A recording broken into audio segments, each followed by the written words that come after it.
शुक्लांबरधरं विष्णुं शशिवर्णं चतुर्भुजं प्रसन्नवदनं ध्यायेत् सर्वविघ्नोपशान्तयेत् अगजाननपद्मार्कं गजाननमहर्निशम् अनेकदन्तं भक्तानामेकदन्तमुपास्महे। गुरुर्ब्रह्मा गुरुर्विष्णुः गुरुर्देवो महेश्वरः गुरुर्साक्षात् परब्रह्म तस्मै श्रीगुरवे नमः। सदाशिवसमारम्भां शङ्कराचार्यमध्यमाम् अस्मदाचार्यपर्यन्तां वन्दे गुरुपरम्परां।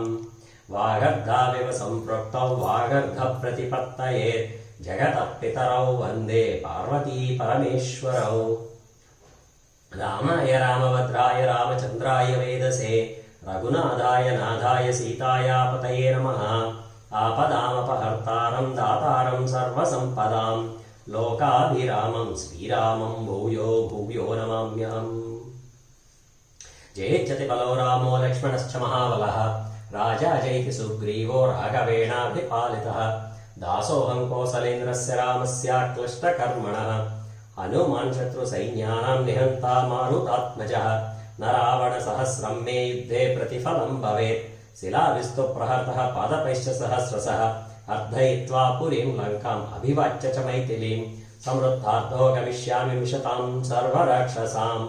धर्मात्मा सत्यसन्धश्च रामो दाशरथिर्यदि पौरुषे च अप्रतिद्वन्द्वः शरैणं यहि रावणिम्। ॐ प्रणो देवी सरस्वती वाजेभिर्वाजिनीवती धीनामविद्रवतु। दृशाद्रागीयस्य दरदलितनीलोत्पलरुचां दवीयां दीनं स्नपय कृपया ममपि शिवे। अनेनायं धन्यो भवति न च ते हानिर्यता वने वा हन्ये वा समकरनिपातो हिमकरः। विमलपटी कमलकुटी पुस्तकरुद्राक्षसस्तहस्तपुटी कामाक्षी पक्ष्मलाक्षी कलितविपञ्ची विभासि वैरिञ्ची। मनोजवं मारुततुल्यवेगं जितेन्द्रियं बुद्धिमतां वरिष्ठं वातात्मजं वानरयोधमुख्यं श्रीरामदूतं शिरसा नमामि। नमोऽस्तु रामाय सलक्ष्मणाय देव्यै च तस्यै जनकात्मजायै। नमोऽस्तु रुद्रेन्द्रयमानिलेभ्यो नमोऽस्तु चन्द्रार्कमरुद्गणेभ्यः। श्रीविद्यां शिववामभागनिलयां ह्रीङ्कारमन्त्रोज्ज्वलां श्रीचक्राङ्कितबिन्दुमध्यवसतीं श्रीमत्सभानायिकां श्रीमत्षण्मुखविघ्नराजजननीं श्रीमज्जगन्मोहिनीं मीनाक्षीं प्रणतोऽस्मि सन्ततमहं कारुण्यवारां निधिम्। हरिः ओम्। परमेश्वर स्वरूपమైన సభకి నమస్కారం। సౌందర్యలహరి మూడవ రోజు ఇవాళ అక్షయ తృతీయ. అక్షయ తృతీయ అనేటటువంటిది చాలా గొప్ప రోజు.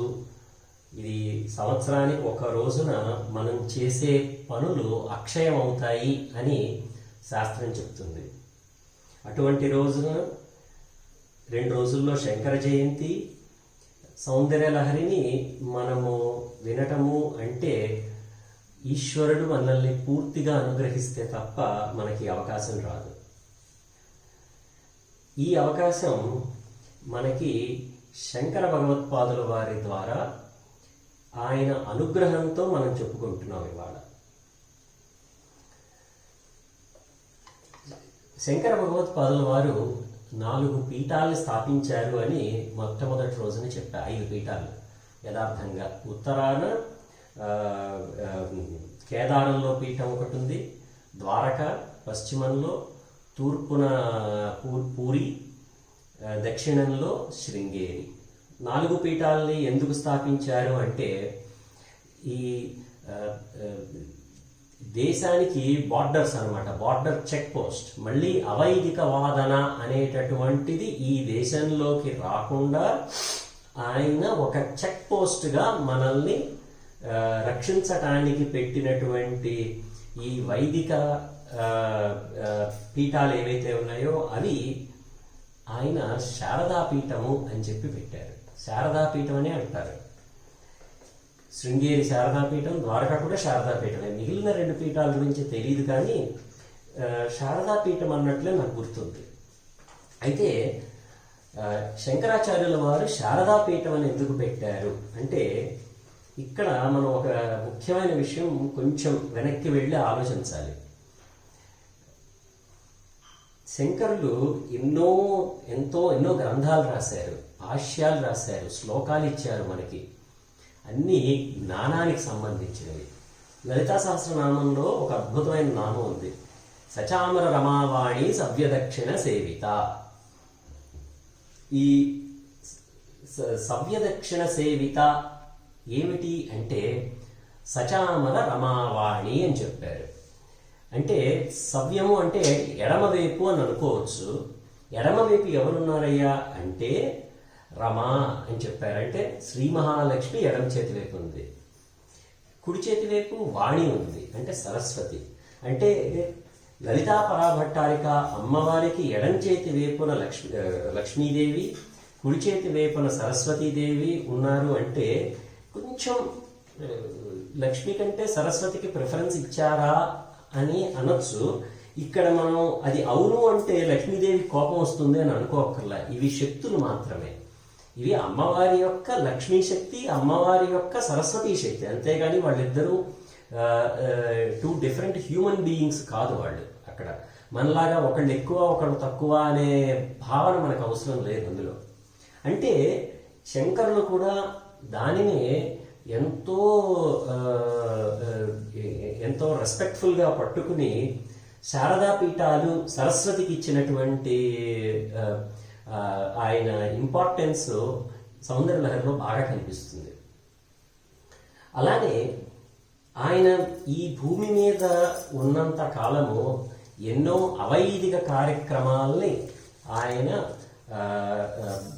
తీసివేసి వైదికంగా భారతదేశంలో ప్రొసీజర్స్ కానీ పద్ధతుల్ని కానీ వైదికం చేశారు ఆయన.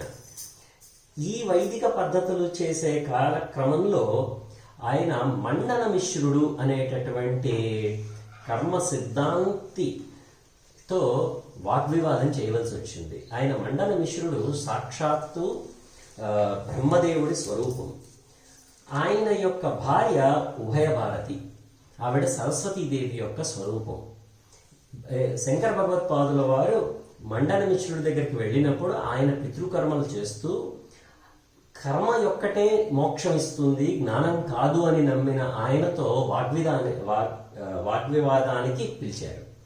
పిలిచినప్పుడు మరి జడ్జి కావాలి కదా. జడ్జి ఎవరు అంటే మండన మిశ్రుడి భార్య అయిన ఉభయ భారతినే జడ్జిగా పెట్టారు. అంటే సాక్షాత్తు సరస్వతీదేవి అక్కడ వీళ్ళిద్దరి మధ్య ఒక జడ్జిగా ఉన్నది. ఆయన భార్య మోసం చేస్తుందేమో అన్న అనుమానం శంకరులకి ఇంత కూడా లేదు, అంత నమ్మకం ఆయనకి అమ్మవారంటే. అదేవిధంగా వాళ్ళిద్దరూ వాగ్వివాదం చేసి వాళ్ళిద్దరి మెడల్లోనూ 2 దండలు వేశారు. ఎవరి దండ త్వరగా వాడిపోతుందో వాళ్ళు ఓడిపోయినట్లు అని చెప్పారు. ఓడిపోయిన వాళ్ళు మండనమిశ్రుడైతే సన్యాసం తీసుకుని శిష్యరికం చేయాలి శంకరుల దగ్గర. ఒకవేళ శంకరులు కనుక ఓడిపోతే గృహస్థాశ్రమం స్వీకరించాలి అనేటటువంటిది వారి మధ్య ఉన్న ఒప్పందం. మండనమిశ్రుడు ఎప్పుడైతే ఓడిపోయారో ఆయన వెంటనే శంకరుల యొక్క శిష్యరికం చేశారు. ఆయనే సురేశ్వరాచార్యులు. శృంగేరికి మొట్టమొదటి పీఠాధిపతి. దక్షిణామూర్తి స్తోత్రానికి వ్యాఖ్యానం రాశారు. అయితే ఎప్పుడైతే ఆమె యొక్క భర్త, ఆవిడ ధర్మం చూడండి, ఆమె భర్త ఓడిపోతున్నా కానీ ఆవిడ ఏమాత్రం చెలించల, ఎక్కడ అన్యాయం అనేది జరగల. అది సరస్వతి యొక్క గొప్పతనం. అంటే ఎప్పుడైతే ఇది జరిగిందో ఆవిడ భూమి నుంచి వెళ్ళిపోవటానికి సిద్ధపడింది. అప్పుడు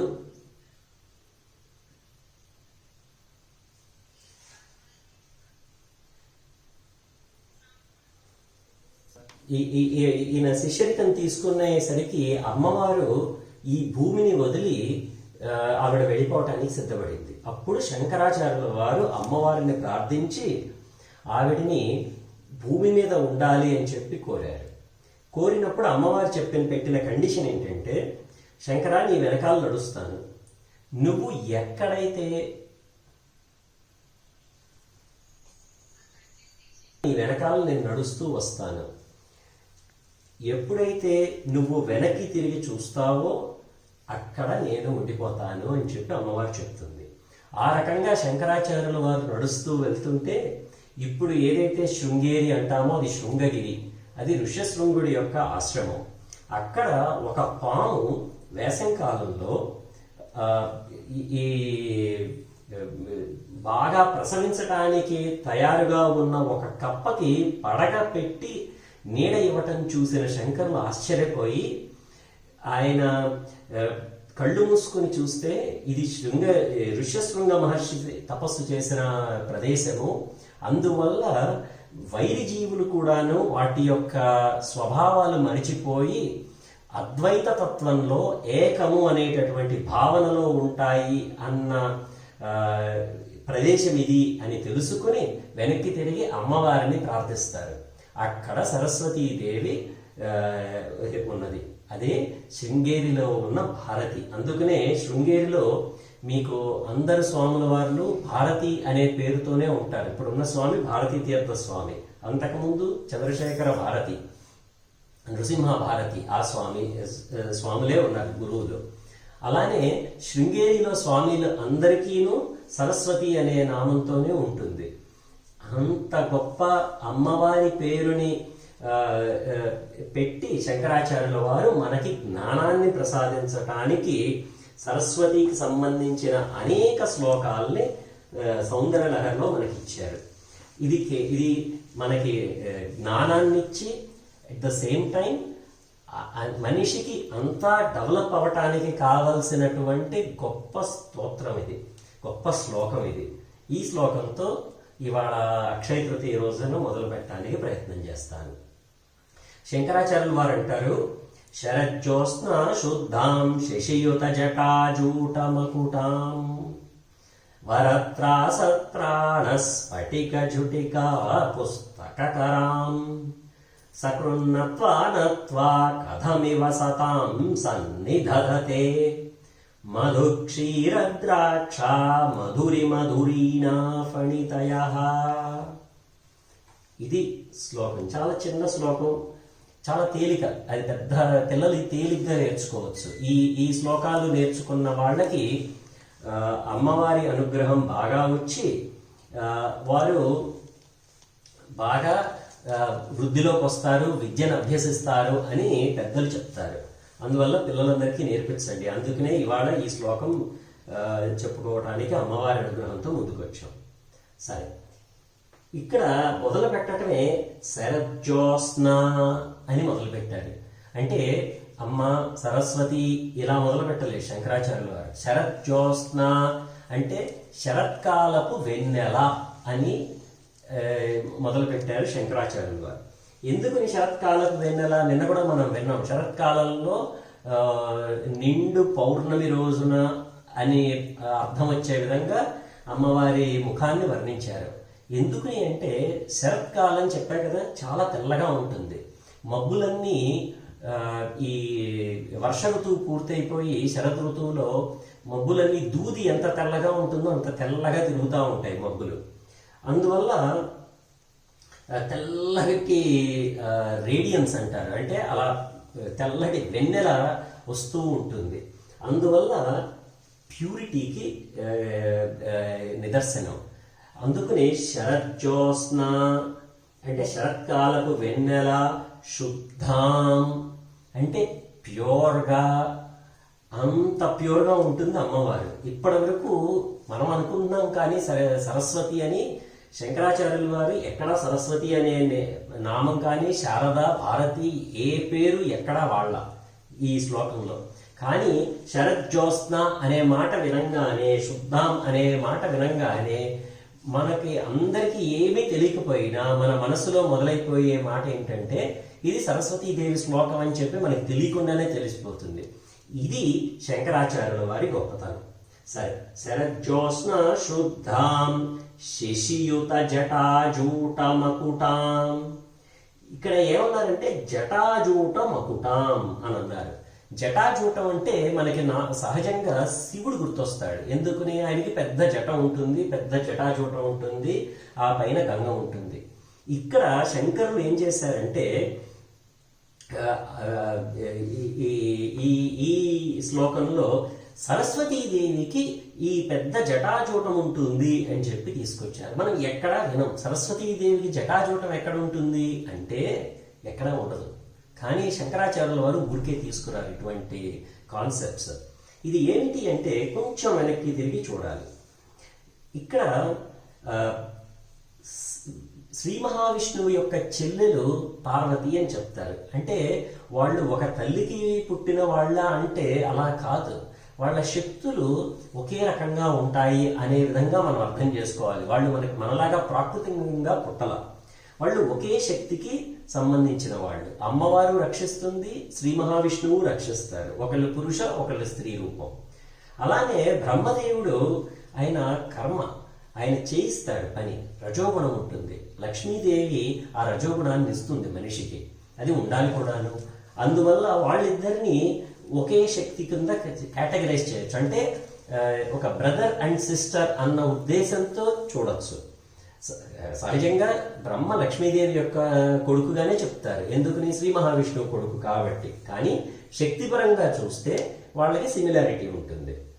అలానే సరస్వతీదేవికి శివుడికి కూడాను ఒకే శక్తి, రెండు జ్ఞానానికి సంబంధించిన శక్తి.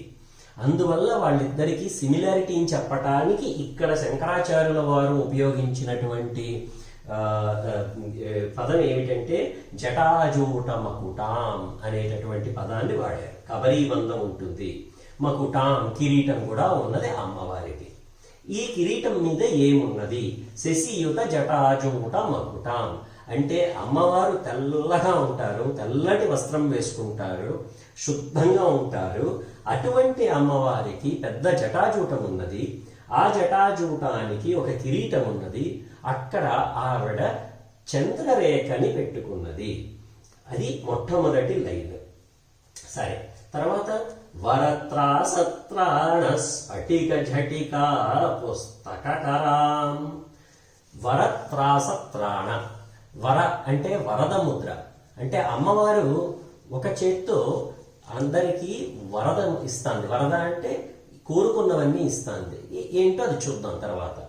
వరత్రాసత్రాణ, త్రాసత్రాణ, త్రాస అంటే భయం, త్రాణ అంటే పోగొట్టడం, రక్షణ. అంటే ఆవిడ భయం నుంచి రక్షణనిస్తాంది ఇంకొక చేత్తో. అంటే అభయముద్రనిస్తాంది అమ్మవారు. ఒకటి వరద ముద్ర, రెండవది అభయముద్ర. స్ఫటిక ఝటిక, స్ఫటికంతో చేసినటువంటి అక్షమాలని ధరించింది మరొక చేత్తో. పుస్తకరాం, పుస్తకాలని పట్టుకుంది, పుస్తకాన్ని పట్టుకుంది అమ్మవారు. అంటే ఇది వినేసరికి మనకు అర్థమైపోతుంది ఇంకా ఈ అమ్మవారు సరస్వతీ శక్తి. ఈ లలితా పరాభట్టారిక యొక్క జ్ఞానశక్తి సరస్వతి, సరస్వతీదేవిని ఉపాసన చేస్తున్నారు ఇది అని. సరే, సకృన్నత్వా నత్వా కథమివ సతాం సన్నిధదతే అంటున్నారు.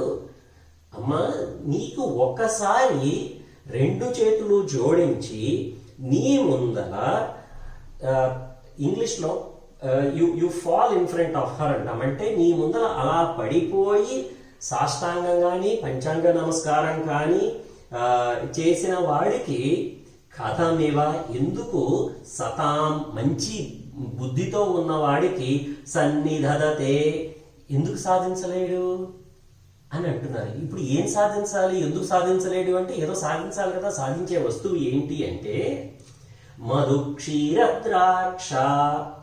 మధు అంటే హనీ, తేనె. క్షీర అంటే పాలు. ద్రాక్ష అంటే ద్రాక్ష రసం. మధు క్షీర ద్రాక్ష. మధురిమ అంటే ఎంతో మధురమైన, మధురిమ. ధురిణ, ఫణితయ, మాటలు. ఫణితయ అంటే పదాలు, మాటలు.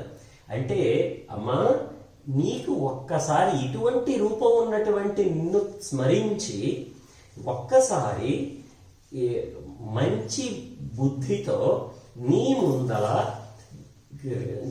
పడిపోయి నీ యొక్క శరణను కోరిన వాడికి తేనె కానీ పాలు కానీ లేక ద్రాక్షరసం కానీ సమానంగా ఉండేటటువంటి ఆ తీయటి పలుకులు ఎందుకు రావమ్మా అనేది ఈ శ్లోకం యొక్క మీనింగ్.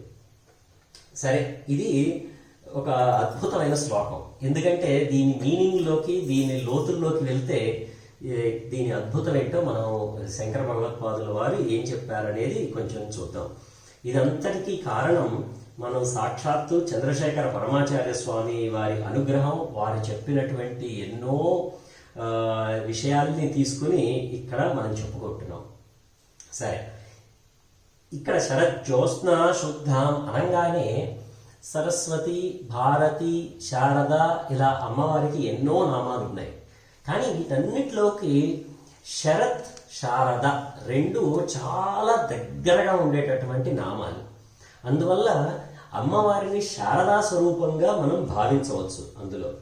అయితే ఇక్కడ శారద అనే పేరులో కొద్దిగా నార్త్ ఇండియన్లో వాళ్ళు మాట్లాడే విధంగా చూస్తే సారద అని అంటారు. ఇక్కడ సార ప్లస్ ద శారద. సార అంటే ఏంటి? సబ్స్టెన్స్. అంటే అందులో ఉన్నటువంటి రసం, అందులో ఏదైనా చెరకు తీసుకున్నాం అనుకోండి, అందులో లాగేస్తే సారం వచ్చేస్తుంది అంటాం కదా, సారం అన్నమాట. ఇప్పుడు ఈ సమస్తానికి సారం ఏమిటి అంటే జ్ఞానం. మనం మొదటి రోజు నుంచి చెప్పుకుంటున్నాం. ఈ జ్ఞానమే, ఈ ద అంటే ఇచ్చేది, ఈ జ్ఞానాన్ని ఇచ్చేటటువంటి తల్లి కాబట్టి ఆవిడ శారద.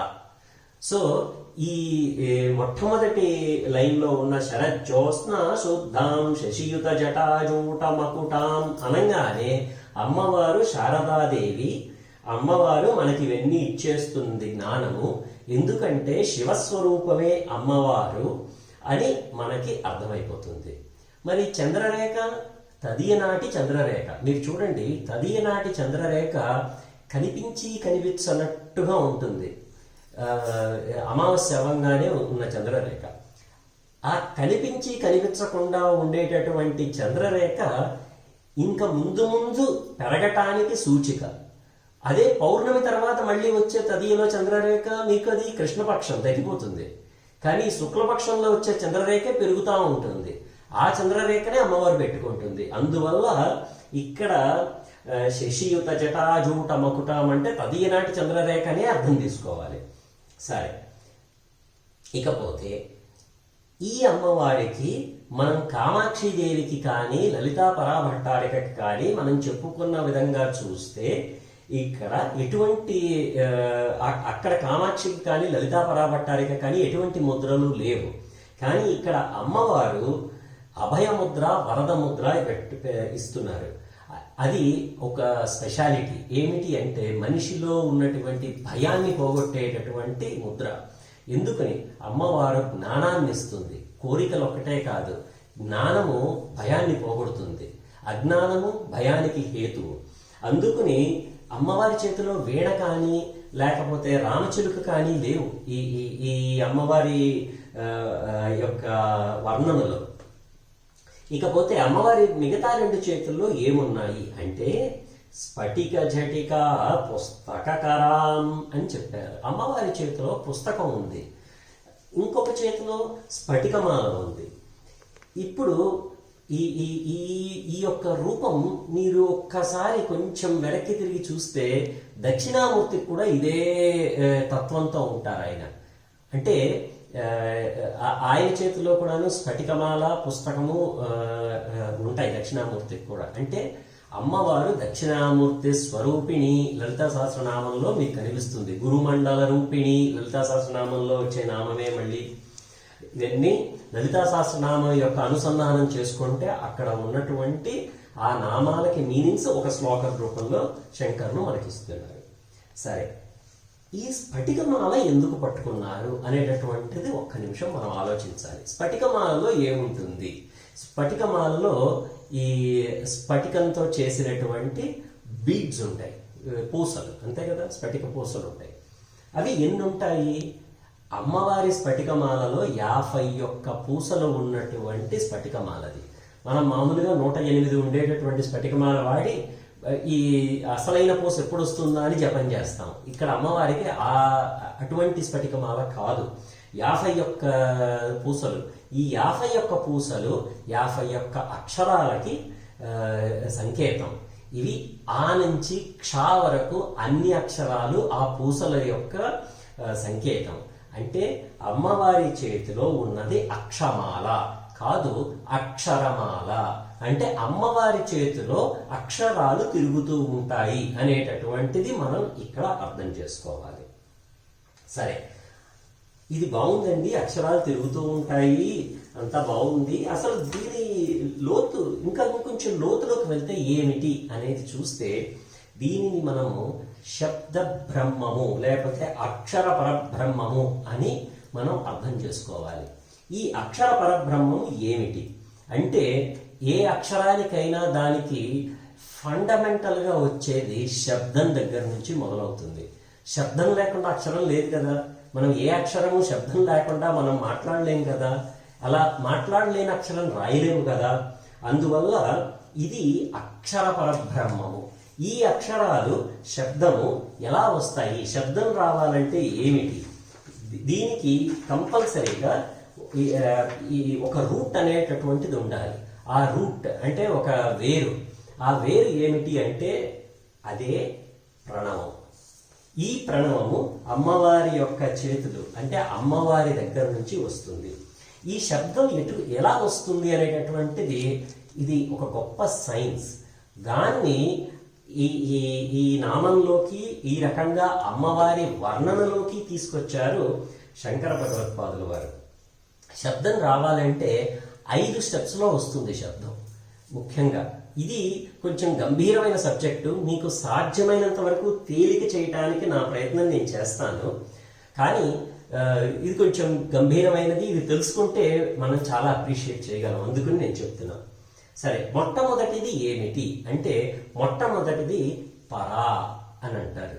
ఈ పరా అనగానే మీకు లలితా సహస్రనామం చదివే వాళ్ళకి చాలా మందికి వెంటనే మదిలో తిరిగేది ఏంటి అంటే పరా ప్రత్యక్షితి రూప పశ్యంతి పరదేవత మధ్యమా వైఖరి రూప అని భక్తమానసహంసిక అనేటటువంటిది నామం. ఇది ఈ నామానికి అనుసంధానం అవుతుంది ఈ అక్షమాల ఒక్కటి. ఇంత అంటే ఒక నామం కాదు ఇది. పర ఒక నామము, ప్రత్యక్షితి రూప ఒక నామము, పశ్యంతి ఒక నామము, పరదేవత ఒక నామము, ఇలా ఇన్ని నామాలు కలిపి ఒక అక్షమాలకి శంకర భగవత్పాదుల వారు తీసుకొచ్చారు. ఈ పర అంటే ఏమిటి అంటే మనం ఒక మాట మాట్లాడాలి అనుకుంటే దానికి ఒక రూట్ అనేటటువంటిది ఉంటుంది కదా. ఒక అక్షరం మాట్లాడాలి అనుకుంటే దానికి ఒక ఫండమెంటల్ రూట్ అనేటటువంటిది పరారూపము. పర అంటే అత్యంత గొప్పది అనేటటువంటిది మరొక మీనింగ్. అంటే ఈ అత్యంత గొప్పది వినపడని శబ్ద మూలము అని అనుకోవచ్చు. దీన్ని అన్మానిఫెస్టెడ్ ఫార్మ్ అని అంటారు ఇంగ్లీష్లో. తెలుగులో చెప్పాలంటే కనపడనిది, వినబడనిది, లోపల ఉన్నటువంటి మూల శక్తి అని చెప్పుకోవచ్చు. దీన్నే మూలాధారంలో ఉన్నటువంటి కుండలిని శక్తిగా చెప్తారు. అందువల్ల ఈ ఏదైతే మాట్లాడాలి అనేటటువంటి కోరిక ఉన్నదో అది మూలాధారంలో ఉండిపోతుంది. మూలాధార చక్రంలో ఇది మనిషిలో ప్రతి మనిషికి కుండలిని ఉంటుంది. ఆ కుండలినిలో ఉన్నటువంటి మూలాధార శక్తిలో అమ్మవారు ఉంటుంది. ఇది నిర్గుణ పరబ్రహ్మ శక్తి. దీనినే శబ్ద బ్రహ్మము అని అంటారు. ఈ నిర్గుణ పరబ్రహ్మ స్వరూపం అవ్యక్తం. దీనిని నాదబిందు అంటారు. ఎందుకని మనకి శ్రీచక్రంలో కానీ అమ్మవారి లలితా సహస్రనామంలో బిందు మండల వాసిని అంటే ఏంటి, బిందువులో అమ్మవారు ఉంటుందని చెప్తారు. అలానే ఇక్కడ మూలాధారంలో మొదలయ్యేటటువంటి ఈ శబ్దము, ఈ అవ్యక్తము అయినటువంటి ఈ శబ్దము బిందువు, శబ్ద బిందువు, నాద బిందు అని కూడా అంటారు. సరే, ఇది పరబ్రహ్మం యొక్క శక్తి.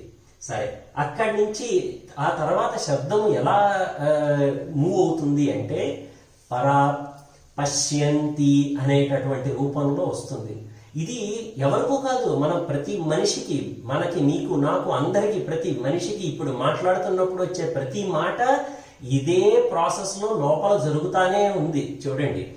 సో అంటే సరస్వతీదేవి ఇలా ప్రతి మనిషిలోనూ ప్రచోదనం కాకపోతే ఒక్క మాట బయటికి రాదు ప్రతి మనిషికిను. సో అందువల్ల రెండవది పశ్యంతి. పశ్యంతి అంటే ఏమిటి అంటే ఏదైనా కానీ ఒక శబ్దం రావాలంటే వైబ్రేషన్ అనేటటువంటిది కావాలి కదా, కదలాలి కదా. ఈ వైబ్రేషన్ ద్వారా మొదలయ్యేటటువంటి శబ్దము పశ్యంతి. ఇది వినబడి, తేలిగ్గా చెప్పాలంటే వినపడనంత శబ్దము అంటే మనకి వినిపించదు. ఎంతో తీక్షణంగా తపస్సు చేసి లోపలికి వెళ్ళి లోపల ఆలోచించి చేసేటటువంటి వాళ్ళకి వినిపించే శబ్దము పశ్యంతి. సో ఇది మానవ ప్రయత్నంతో మాత్రమే మొదలవుతుంది.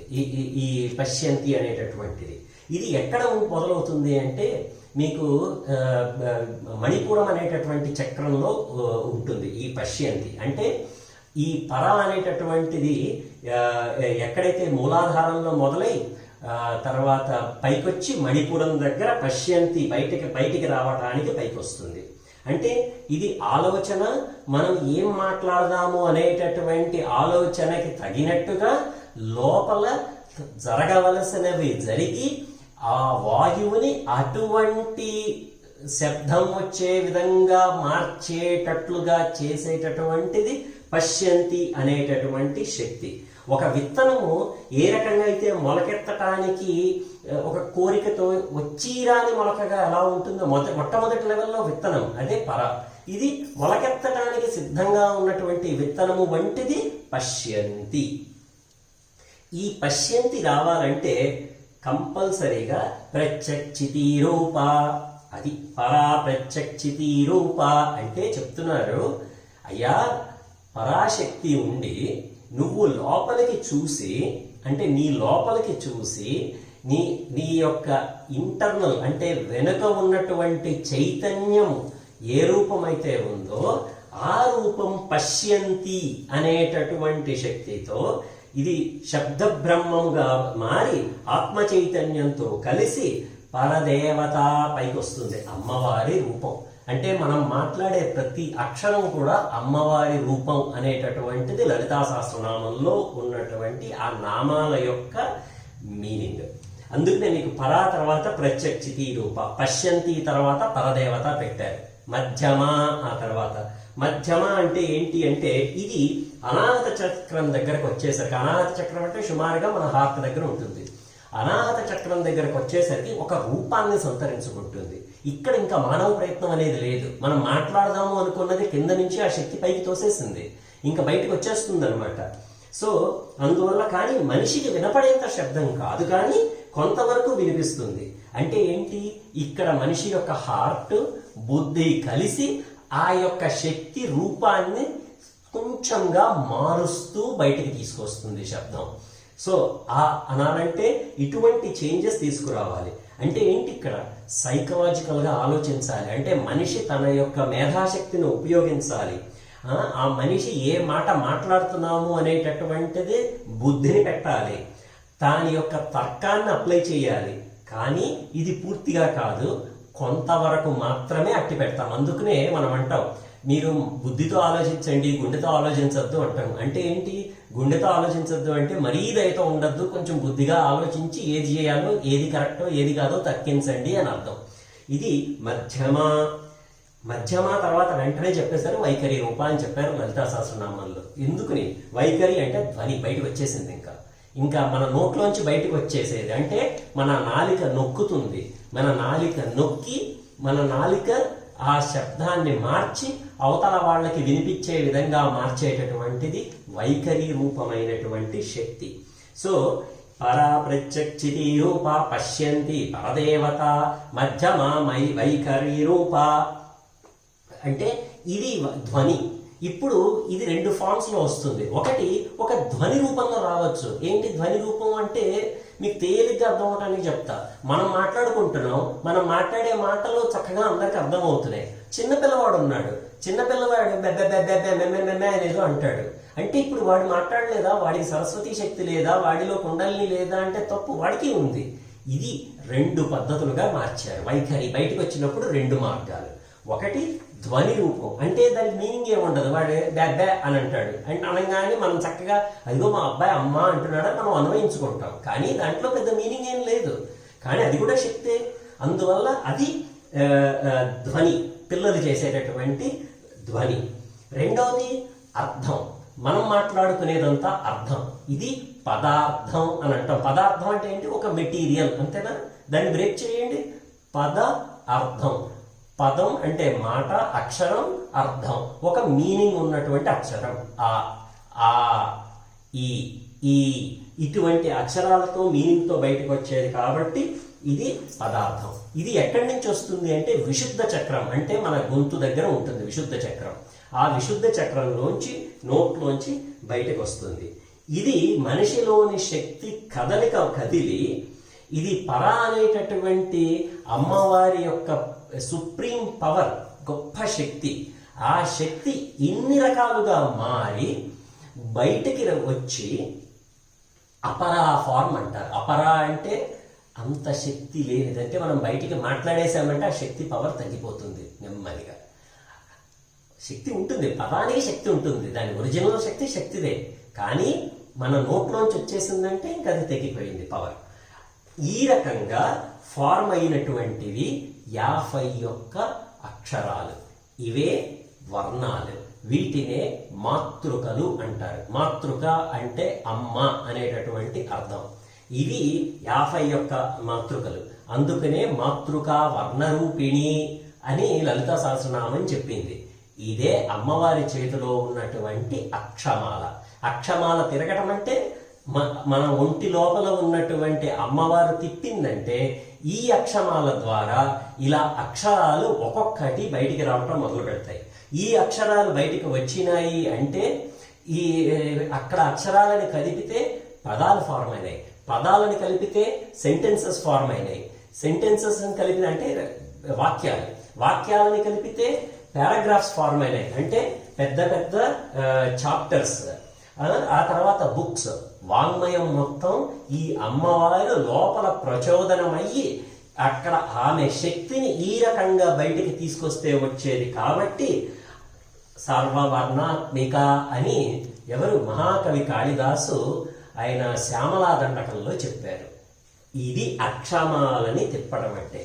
ఈ అక్షరాలలో ఏమున్నాయి అంటే బీజాక్షరాలు ఉన్నాయి. ఈ బీజాక్షరాలని కేవలం సాధనతో మాత్రమే జపం చేయాలి. మనంతా మనం బీజాక్షరాలని జపం చేస్తే మంచిది కాదు. గురువు ఉపదేశంతో మాత్రమే చేయాలి. అదేవిధంగా కుండలిని విద్యలు కానీ ఇటువంటివి కూడా ఎవరు ఏమీ సొంతంగా చేయకూడదు. అవి వాటి వల్ల వచ్చే శక్తి ఎవరు తట్టుకోలేరు. ఇవి సహజంగా అమ్మవారు మనకి ఎంత ఇస్తే అంతవరకు చేయటం మంచిది. సరే, దీని వెనకాల ఎందుకు ఇంత ఇంపార్టెన్స్? కుడి చేత్తో అక్షమాల ఎందుకు పట్టుకోవాలి, ఎడం చేత్తో పుస్తకం ఎందుకు పట్టుకోవాలి అమ్మవారు అనేటటువంటి సందేహం వస్తుంది. ఏమంటే ఎందుకని అంటే మీరు చూస్తే ఎక్కడైనా చూడండి, మీరు సరస్వతీదేవికి ఎడం చేత్తో పుస్తకం ఉంటుంది, కుడి చేత్తో అక్షమాల ఉంటుంది. దేనికి అంటే ఇక్కడ ఒక గొప్ప ఇది చెప్పారు.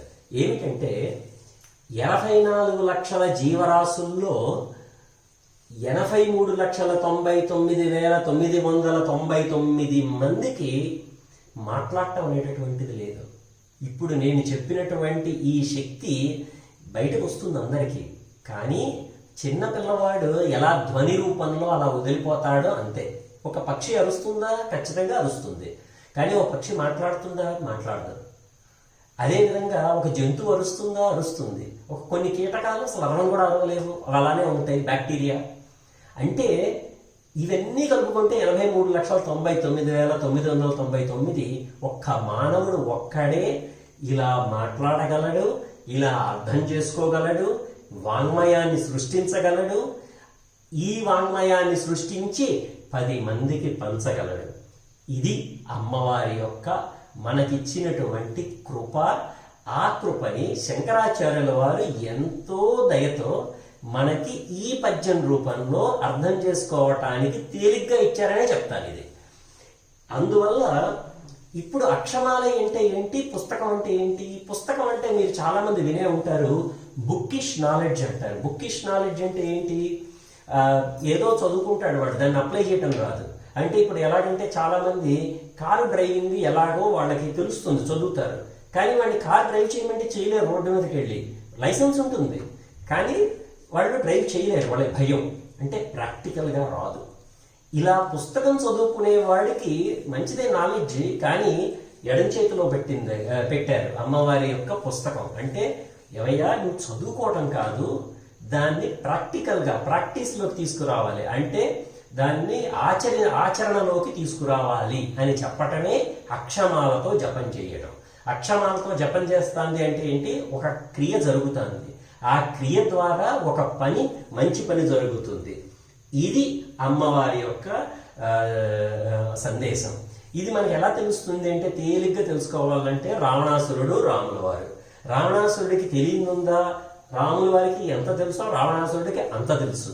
కానీ పాటించే దగ్గరకు వచ్చేసరికి రావణాసురుడు పాటించడు, రాముల వారు పాటిస్తారు.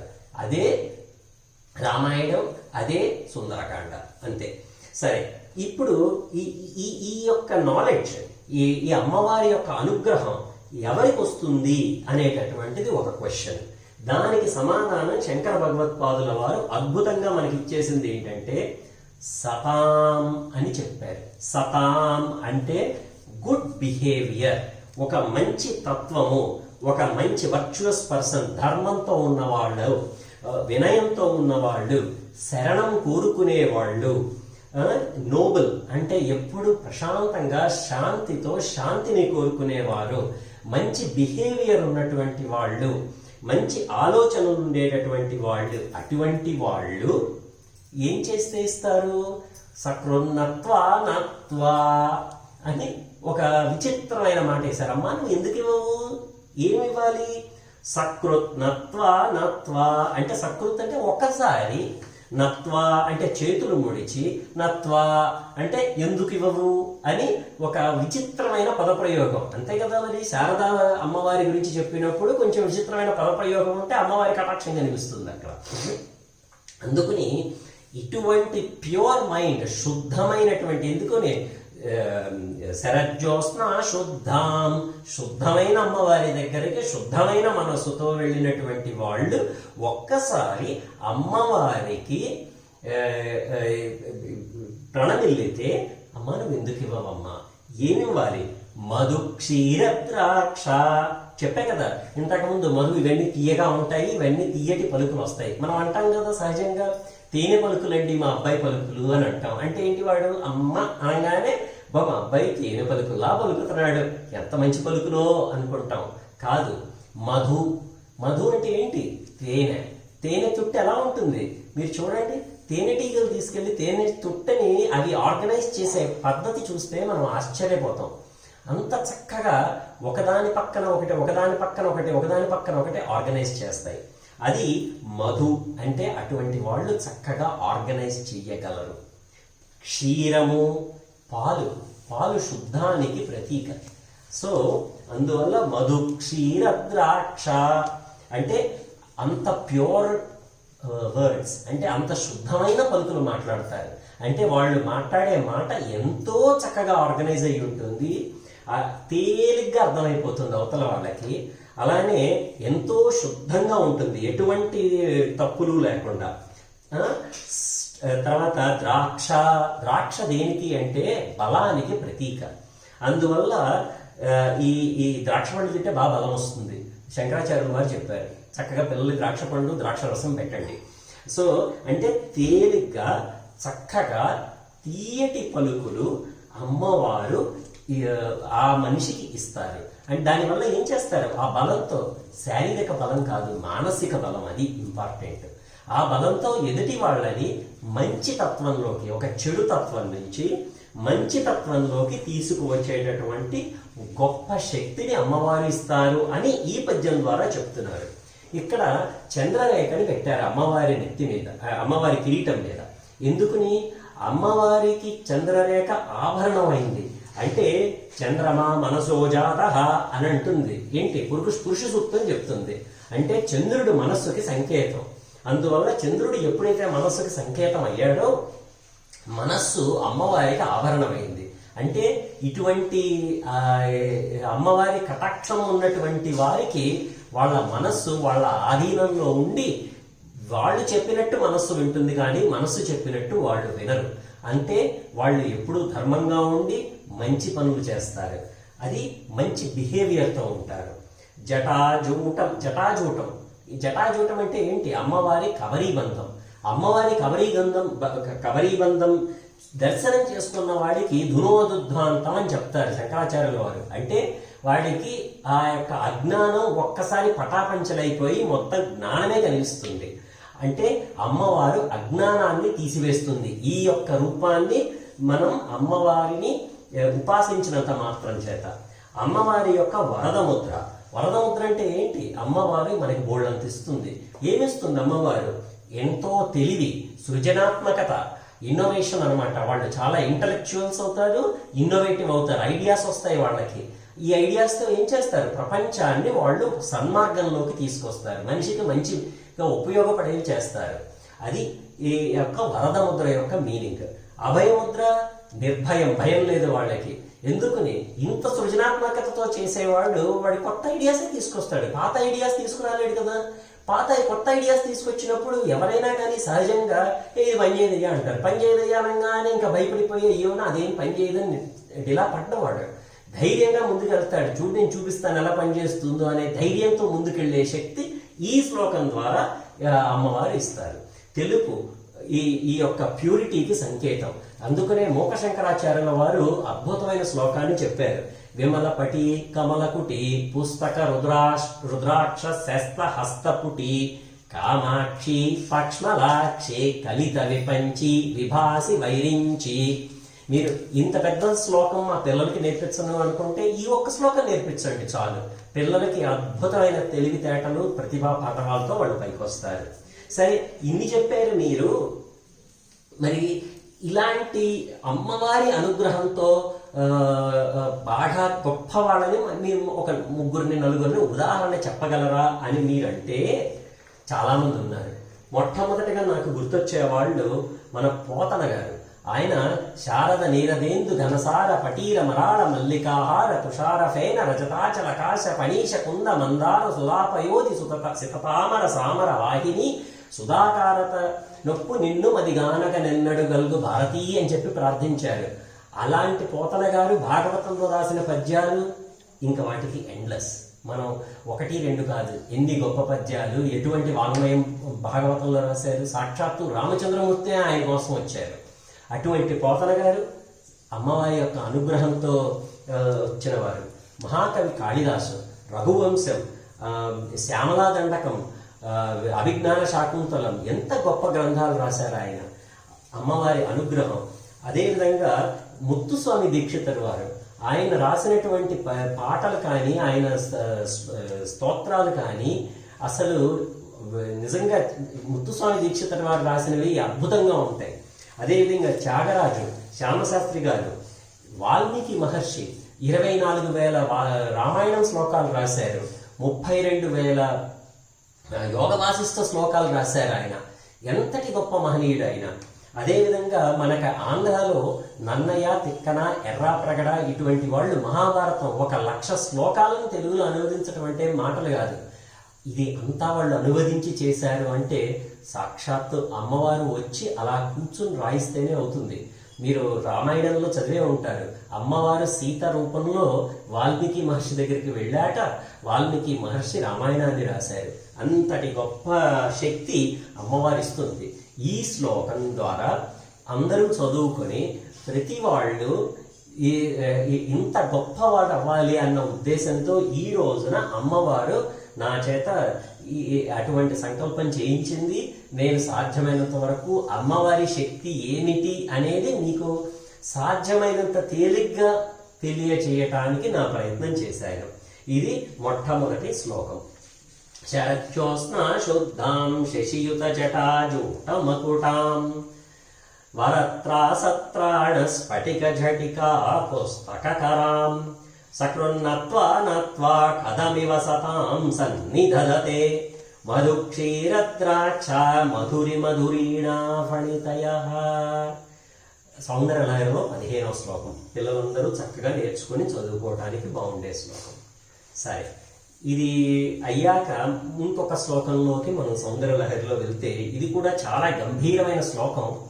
నేను సాధ్యమైనంత వరకు మీకు తేలిగ్గా అర్థమవటానికి నా వంతు ప్రయత్నం నేను చేస్తాను. ఇవాళ ఇది కూడా చాలా గొప్ప శ్లోకం. అక్షయ తృతీయ రోజున అందరికీ మంచి జరగాలి అనే ఉద్దేశంతో అమ్మవారు నాకు సంకల్పం చేయించిన శ్లోకం. ఇది 22వ శ్లోకం. ఇది కూడా ప్రతిరోజు అందరూ చదువుకుంటే చాలా మంచిది, పెద్దవాళ్ళు ముఖ్యంగా.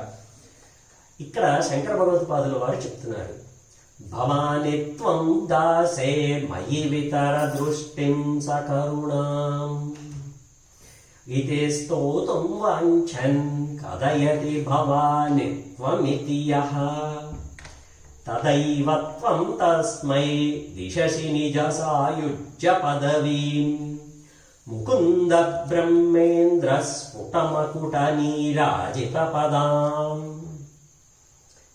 ఇది చాలా అద్భుతమైన శ్లోకం.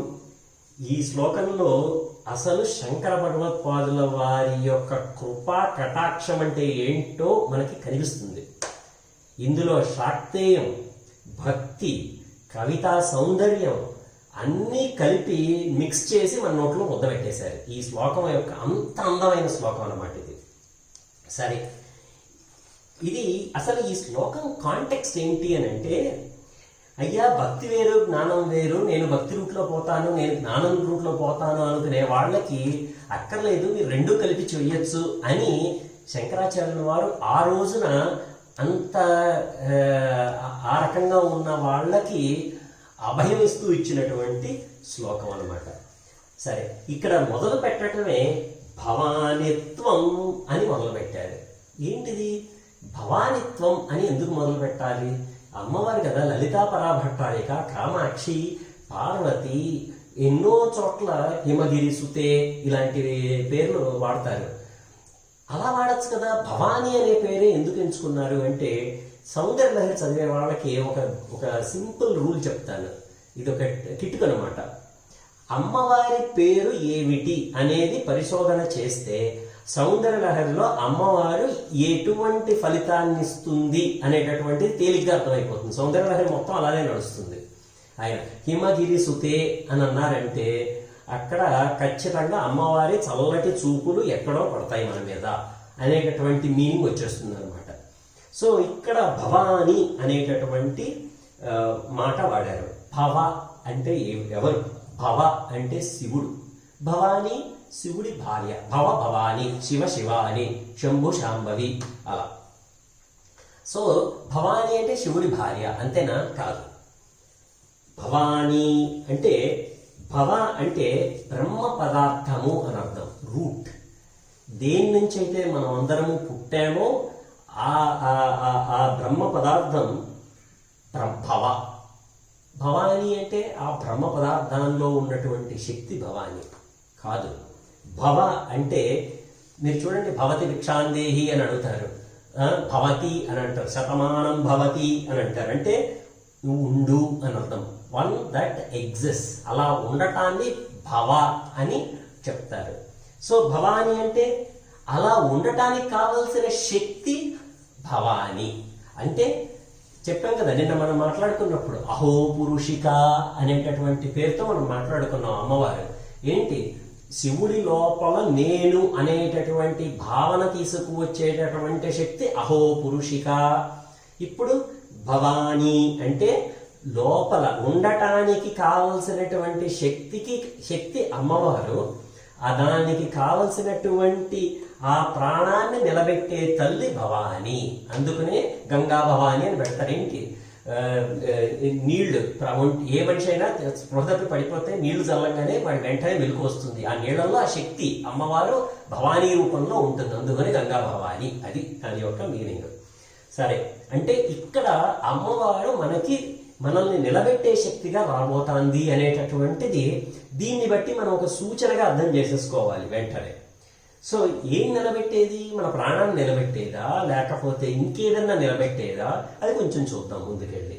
సో భవానిత్వం, త్వం అంటే నువ్వు, అంటే అమ్మా భవానీ నువ్వు అని అంటున్నారు. సరే, ఆ తర్వాత దాసేమయి అంటే నేను నీకు దాసుడనమ్మా అని చెప్తున్నారు. భవానిత్వం దాసేమయి సకరుణాం అంటే అమ్మ కరుణతో, దయతో. సకరుణాం మామూలుగా కరుణ కాదు, ఎంతో దయతో, ఎంతో కరుణతో ఏం చెయ్యాలి? వితర దృష్టిం. అంటే దృష్టిం వితర అంటే ఒక చూపు చూడమ్మా అని చెప్తున్నారు. అంటే మొట్టమొదటి లైన్లోనే శంకరాచార్యుల వారు మనకి చెప్తున్నది ఏంటంటే, మనం ఈ పద్యం చెప్పినప్పుడు వెంటనే భవానిత్వం దాసేమై వితర దృష్టిం సకరుణాం అనగానే, అమ్మా నేను నీ దాసుడని ఫస్ట్ సరెండర్. నీకు మనం వింటాం, దాసోహం కోసలేంద్రస్య రామస్యాక్లిష్ట కర్మణ అని చెప్తారు హనుమ సుందరకాండలో. అలానే నేను నీ దాసుడను అని చెప్తారు. అదేవిధంగా నేను నీ దాసుడనమ్మా, నీ దాసుడిని కాబట్టి నువ్వు తప్పితే నాకెవరు చూస్తారు అంటే, ఈ ఒక్క లైన్లో మొట్టమొదటి లైన్లో శరణాగతి లక్షణం చూపిస్తున్నారు. శరణాగతి అడిగితే అమ్మవారు ఏం చేస్తుంది, ఏమిస్తుంది, ఏమి నిలబెడుతుంది అనేటటువంటిది ఈ పద్యం ద్వారా, ఈ శ్లోకం ద్వారా మనకి చెప్తున్నారు. శరణాగతికి మించినది ఇంకొకటి లేదు. మేము భాగవతంలో గజేంద్ర మోక్షంలో మనం వింటాం శరణాగతి అంటే ఏమిటో. అలాగే రుక్మిణి కళ్యాణం ముందల రుక్మిణీదేవి శ్రీకృష్ణుడికి రాసిన శరణాగతి వింటాం. సుందరకాండలో హనుమ చేసిన శరణాగతి శ్లోకం వింటాం. నమోస్తు రామాయ సలక్ష్మణాయ దేవ్యై చ తస్యై జనకాత్మజాయ అని చెప్పి అమ్మవారిని శరణాగతి చేస్తారు ఆయన. అదేవిధంగా ఇక్కడ శరణాగతి యొక్క లక్షణాన్ని శంకర భగవత్పాదుల వారు తీసుకొస్తున్నారు. సరే, భవానిత్వం దాసేమయి వితర దృష్టిం సకరుణాం ఇతి స్తోతుం వాంఛన్ కథయతి భవానిత్వమితి యః. మీరు ఆలోచిస్తే మొదటి లైన్లోనూ ఒక భవానిత్వం ఉంది, చివరి లైన్లో రెండో లైన్లోనూ చివర ఒక భవానిత్వం వచ్చింది. అదేంటో మనం అర్థం చేసుకుందాం ఒక్కసారి. ఇది అంటే ఈ రకంగా, యహ అంటే ఎవడైతే, అంటే ఎవడైతే అంటే బాగా చదువుకున్నవాడు కాదు, బాగా చదువు రానివాడు కాదు, బాగా డబ్బులున్నవాడు కాదు, డబ్బు లేనివాడు కాదు, ఎవడైనా అని అర్థం. అంటే ఎవరైనా కానీ, పెద్ద చిన్న, వాడికి అర్హత ఉందా అర్హత లేదా, బుద్ధి ఉందా బుద్ధి లేదా, ఎక్కడి వాడైనా, అమెరికాలో వాడా ఇండియాలో వాడా, ఏదైనా కానీ క్వాలిఫికేషన్ ఒకటే, అమ్మవారి దయని కోరుకున్నటువంటి వాడు. ఎందుకని ఇంతకు ముందు లైన్లో మాట్లాడాం కదా, సకరుణాం అని చెప్పారు. అంటే నువ్వు దయతో అని చెప్పి ఎవడైతే అడుగుతాడో అమ్మవారిని ఏమనగాలి, స్తోతుం వాంఛన్ అంటే ఎవరైనా నీకు స్తుతి చేసినా, ఎవరైనా వాంఛించినా అంటే కోరుకున్నా, అంటే క్వాలిఫికేషన్ ఏంటి, అమ్మా నీ దయతో నా మీద నువ్వు దయ చూపించమ్మా అని కోరుకున్నా, లేకపోతే కోరిక లోపల ఉండిపోయినా కానీ అమ్మవారు ఏం చేస్తుంది, భవానిత్వం అంటే అమ్మవారు భవానిత్వం అనే ఒక్క మాటని అంటే చాలంట. అంటే ఇప్పుడు ఇంతవరకు మనం ఈ పద్యంలో ఏం చెప్పాము, భవానిత్వం దాసేమయి వితర దృష్టిం సకరుణాం ఇతి స్తోతుం వాంఛన్ కథయతి భవానిత్వమితి యః అని అంటే అంటున్నారు. ఈ మొదటి లైన్లో భవానిత్వం అనేటటువంటి ఆ ఒక్క మాట, అమ్మాను నన్ను కరుణించు అనే వాంఛ కోరిక కలవాడై భవానిత్వం అని అంటే చాలు, ఇంకా పూర్తిగా ఆ పద్యం కూడా చెప్పక్కర్లా. అంటే శంకరాచార్యుల వారు అమ్మవారిని ఏ రకంగా ఆవిడ్ని, ఇంగ్లీష్లో అంటాం స్పాట్ పెట్టారా వీడు అని అంటామే, అలా అమ్మవారిని ఒక స్పాట్ లో పెట్టేశారు. ఎందుకని, ఇప్పుడు శంకరాచార్యుల వారు భవానిత్వం అనగానే నువ్వు అనుగ్రహించేస్తావమ్మా అని చెప్పేశారు. ఇప్పుడు అమ్మవారు అనుగ్రహించకపోతే శంకరాచార్యుల వారు చెప్పింది తప్పు అవుతుంది. ఆవిడ శంకరాచార్యుల వారు చెప్పింది తప్పు చేస్తుందా, చెయ్యదు. ఎందుకని, అమ్మవారి అనుగ్రహం పూర్తిగా ఉన్నవారు. సో ఇప్పుడు ఈయన చెప్పారు కాబట్టి అమ్మవారు ఎవరైనా కానీ భవానిత్వం అనగానే అమ్మవారు అనుగ్రహించేయాలి. ఇది మన కోసం శంకరాచార్యుల వారు ఈ పద్యాన్ని ఈ రకంగా తీసుకొచ్చి సౌందర్యలహరిలో ఇచ్చారు. అందుకని ఈ పద్యం అంత గొప్ప పద్యం అయిపోయింది. అంటే ఎవరైనా కానీ అమ్మా నేను నీ దాసుడను అని కూడా పూర్తిగా అనక్కర్లా, అమ్మా నీ అనగానే అమ్మవారు అనుగ్రహించేస్తుంది. ఎలా అనుగ్రహిస్తుంది ఇంకా చెప్పలా. ఆ అనుగ్రహం ఎలాంటిదో చూడండి. తదైవ త్వం తస్మై దిశసి నిజ సాయుజ్య పదవీం అంటే చెప్తున్నారు తదైవ తత్ ఐవ అంటే వెంటనే అక్కడ ఏదో అమ్మవారు బోల్డ్ గంటలు బోల్డ్ సమయం ఆలోచించి ఆవిడ రికార్డులన్నీ చూసి ఒకసారి చిత్రగుప్తుడిని పిలిచి మన ఫైల్ ఓపెన్ చేసి ఇదేమీ లేదు అమ్మవారి దగ్గర. తతైవ వెంటనే భవాని ఇప్పుడు భవానిత్వం అన్న వెంటనే సెంటెన్స్ పూర్తవ్వకుండానే త్వాం నువ్వు తస్మై ఎవరు అంటే వాళ్ళకి అది శంకరాచార్యుల వారు నన్ను మిమ్మల్ని అని చెప్పాల ఎవరు అంటే వాళ్ళని అని ఏమనిస్తున్నారు నిజ సాయుజ్య పదవీం దిశసి దిశసి అంటే నువ్వు ఇస్తావమ్మా అని చెప్తున్నారు. నిజ సాయుజ్య పదవీం నిజ అంటే నీ యొక్క అంటే నీ సొంతమైనటువంటి సాయుజ్య పదవీం. ఇక్కడ సాయుజ్య పదవీం అంటే దాని యొక్క మీనింగ్ కొంచెం మీకు తేలిగ్గా అర్థం అవటానికి చెప్తా. ఈ యొక్క మోక్షం 4 రకాల మోక్ష స్థితులు ఉంటాయి అని చెప్పి చెప్తారు శాస్త్రంలో. ఏమిటి అంటే ఒకటి సారూప్యం. సారూప్యం అంటే అమ్మవారి యొక్క రూపం లేకపోతే అయ్యవారి యొక్క రూపం అనుకోవచ్చు. సారూప్యం అని అంటారు. అంటే మీకు తేలిగ్గా తెలియాలంటే వైకుంఠంలో శ్రీ మహావిష్ణువు లాంటి వాళ్లే బోల్డ్ మంది ఉంటారు. వాళ్ళెవరు వాళ్ళకి సారూప్య మోక్షం వచ్చింది అని చెప్తారు. అంటే అక్కడ వైకుంఠంలో వాళ్ళు ఉంటారు, శ్రీ మహావిష్ణువు వాళ్ళని పలానా పని చేయండి అయ్యా అని చెప్పి పంపిస్తే వాళ్ళు ఇలా పని చేసుకుని వచ్చేస్తారు. అది సారూప్యం. సాలోక్యం కొంతమంది విష్ణు లోకంలో ఉంటారు. వాళ్ళు విష్ణువుకి సపర్యలు చేస్తూ ఉంటారు, విష్ణువుకి కావలసినవన్నీ చూసుకుంటారు, అక్కడ వైకుంఠంలో కావలసిన పనులన్నీ చూసుకుంటూ ఉంటారు. అది సాలోక్య పదవి, సాలోక్య మోక్షం. అది కాకుండా సామీప్యం అని ఉంటుంది. సామీప్యం అంటే విష్ణువుకి దగ్గరగా ఉంటారు వాళ్ళు ఎప్పుడు విష్ణువు దగ్గరగా ఉండి నారదుడు తుమ్మురుడు ఇటువంటి వాళ్ళు విష్ణువు చేసేటటువంటి లీలలు చూస్తూ ఉంటారు, విష్ణువుతో అనుసంధానంగా ఉంటారు. చిట్ట చివరిది సాయుజ్యం. సాయుజ్యం అనేటటువంటిది సాక్షాత్తు అమ్మవారి స్వరూపమే, అయ్యవారి స్వరూపమే. అంటే విష్ణువుల్లో కలిసిపోతారు. ఇప్పుడు ముందు చెప్పినటువంటి 3 పద్ధతుల్లోనూ విష్ణువు వేరు, ఈ సారూప్యం కానీ సాలోక్యం కానీ సామీప్యం కానీ కొంచెం వాళ్ళు వేరు, కొంచెం వేరు అనేటటువంటి తత్వం కనిపిస్తుంది కదా. వాళ్ళు విష్ణువు లాగా ఉన్నాడు కానీ విష్ణువు కాదుగా, విష్ణువు దగ్గర ఉన్నాడు కానీ విష్ణువులో లేడుగా. కానీ సాయుజ్యంలో వాళ్ళల్లో కలిపేసుకుంటారు. అంటే అమ్మవారు తనలో కలిపేసుకుంటుంది. అంటే పునర్జన్మ అనేటటువంటి పరిస్థితి లేదు. చూడండి, సాలోక్యం ఈ జయ విజయులు ఉన్నారు, మునిశాపం వచ్చి మళ్ళీ వెనక్కి వచ్చారుగా, రాక్షసులు అయ్యారుగా. కానీ సాయుధ్యం అమ్మవారిలో కలిసిపోతే ఇంకేముంది, అమ్మవారు అయిపోయారు. అమ్మవారు అయితేనే అమ్మవారిలో కలుస్తారు, అంతేగా పాలు అయితేనే పాలల్లో కలుస్తాయి. అదే బిహేవియర్ అదే నేచర్ ఉంటే తప్ప అందులో కలవలేదు కదా. అది సహజం, సైన్స్ మనం తెలుసుకున్నాం. అలాగే అమ్మవారు తనలో కలిపేసుకునేటటువంటి పదవి ఇస్తుంది.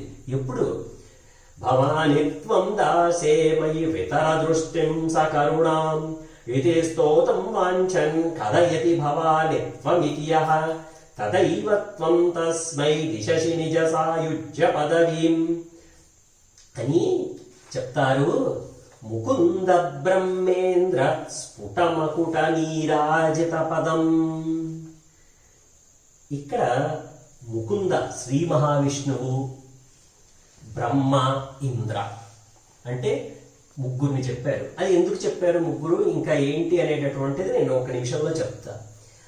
వీళ్ళ ముగ్గురు అమ్మవారి దగ్గరకు వచ్చి వాళ్ళ యొక్క కిరీటాలు అమ్మవారి యొక్క పాదాలకు దగ్గరగా ఉంచి అమ్మవారికి నమస్కారం చేస్తే వాళ్ళ కిరీటాల్లో ఉన్నటువంటి ఏవైతే జమ్స్ అంటే రత్నాలు మణులు ఉంటాయో అవి బాగా మెరిసిపోతూ ఉంటాయి. ఆ మెరిసిపోయినటువంటి లైట్ అమ్మవారి పాదాల దగ్గర ఎలా పడిందయ్యా అంటే నీరాజిత పదాం. నీరాజనం అంటే హారతి అమ్మవారికి ఇచ్చినట్టుంది అని చెప్పారు. ఇప్పుడు అమ్మవారితో కలిసిపోయినటువంటి వాడికి వాళ్ళు వచ్చి ఇలా తల వంచి చేస్తే ఇప్పుడు కలిసిపోయిన వాడికి కూడా నీరాజనం ఇచ్చినట్లా కాదా? ఖచ్చితంగా కలిసిపోయిన వాళ్ళకు కూడా నీరాజనం ఇచ్చినట్లే. అంటే ఏంటి, అమ్మవారి దగ్గరకు వెళ్ళి భవానిత్వం అనగానే అమ్మ భవానీ అనే నమస్కారం చేసి శరణాగతితో అమ్మా నువ్వు నన్ను అనుగ్రహించమ్మా అని పూర్తిగా అనక్కర్లా.